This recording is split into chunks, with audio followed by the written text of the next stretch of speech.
Hello అందరికీ. సింగపూర్‌లో ఎక్కడ చూసినా కొన్ని కొన్ని బ్లాక్స్ కలిపి ఇలా మనకి పార్క్స్ అనేది ఉంటదండి. ఈ పార్క్స్ అనేది చిన్నపిల్లలు ఆడుకోవడానికి కానీ, పెద్దవారొచ్చి మంచిగా ఎక్సర్సైజ్ చేయడానికి కూడా ఉంటదండి. ఈ ప్లేస్ అనేది చాలా ఫ్రీగా ఉంటది. అండ్ చాలా ప్రశాంతంగా అనిపిస్తది.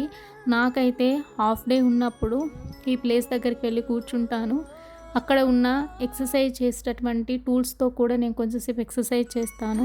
ఒకవేళ ఎవరికైనా ఎక్సర్సైజ్ చేయడం అక్కడ తెలియకపోతే ఆ టూల్స్ ఎలా యూజ్ చేయాలనేది వాటి పైన మనకి ఆల్రెడీ ఇండికేట్ చేసి ఉంటవి. అవి చూసి మనము నేర్చుకోవచ్చు. సింబల్స్ కూడా పెట్టి ఉంటవి కొన్ని కొన్ని వాటికి. సో, ఇక్కడ చూసారు కదా! ఇక్కడ ఈ ఎక్సర్సైజ్ టూల్ అనేది మనకి యూజ్ చేయడం రాకపోతే ఏ విధంగా యూజ్ చేయాలనేది కూడా మనకు సింబాలిటీగా చూపించేస్తది. చూడండి. ఆ! ఇలా ప్రతి ఎక్సర్సైజ్ టూల్ మీద ఇలా ఉంటది.